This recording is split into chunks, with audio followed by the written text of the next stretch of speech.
অনুরাগের ছোঁয়া ধারাবাহিকের আগামী পর্বে আমরা দেখতে পাবো ছোট্ট সোনারূপা বাবার স্মৃতি ফেরাতে ডক্টর সূর্য ও দীপা সেজে সূর্যের সামনে দাঁড়ালে সূর্য ফিরে পায় তার হারানো স্মৃতি। হ্যাঁ বন্ধুরা, আমরা এমনটাই দেখতে পাবো অনুরাগের ছোঁয়া ধারাবাহিকের আগামী পর্বগুলোতে।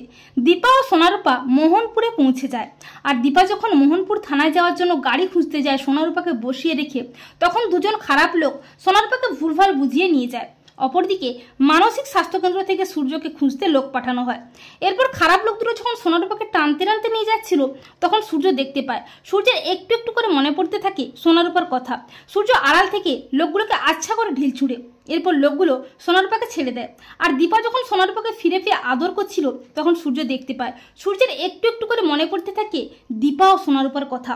এরপর মানসিক স্বাস্থ্যকেন্দ্র থেকে লোক এসে সূর্যকে নিয়ে যায়, আর সোনারূপা দীপাকে বলে যে কে যেন আমাদের ওই গুন্ডাগুলোর হাত থেকে বাঁচালো, কিন্তু কে আমরা দেখতে পাইনি।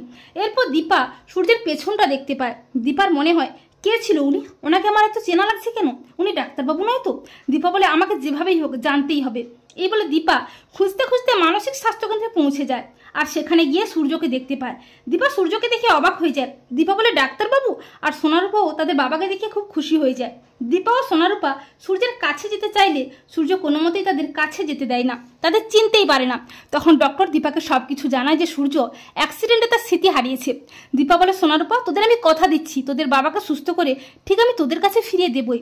এরপর সোনারূপা নিজেরা বলে যে আমরাই বাবার স্মৃতি ফিরিয়ে আনবো, বাবা আমাদের এত সহজে ভুলে যেতে পারে না। এই বলে সোনারূপা দীপাকে না জানিয়ে নিজেদের মধ্যে একটা প্ল্যান করে বাবার স্মৃতি ফেরানোর জন্য। সূর্য যখন কোনো মতেই শান্ত হচ্ছে না, দীপাও পারছে না সূর্যকে শান্ত করতে, ঠিক তখনই রূপা ছোট্ট ডক্টর সূর্য সেজে আর সোনা ছোট্ট দীপা সেজে সূর্যের সামনে দাঁড়িয়ে নিজেরা সূর্য দীপার মতো অভিনয় করতে থাকে। দীপা অবাক হয়ে যায় সোনারূপাকে এই সাজে দেখে, সেখানকার ডক্টররাও অবাক হয়ে যায়। একটা সময় সোনারূপার এই দীপা সূর্যের অভিনয় দেখে সূর্যের একটু একটু করে স্মৃতি ফিরতে থাকে। সূর্যের সামনে আস্তে আস্তে করে সবকিছু পরিষ্কার হতে থাকে।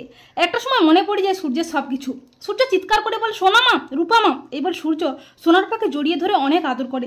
দীপা বলে ডাক্তারবাবু, আপনার সবকিছু মনে পড়েছে, আপনি আমাদের চিনতে পেরেছেন? তখন সূর্য বলে হ্যাঁ দীপা, আমার সবকিছু মনে পড়েছে। আর ডক্টর বলে যা হয়তো কোনোদিনও সম্ভব হতো না, তাই দুটো বাচ্চাকে করে দেখিয়েছে, ওরা সত্যিই জিনিয়াস। তো বন্ধুরা, তোমরা এটাই চাও তো যে সোনারূপাই যেন তাদের বাবার হারানো স্মৃতি ফিরিয়ে আনতে পারে? কমেন্ট করে জানিয়ে দাও তোমাদের মতামতটি।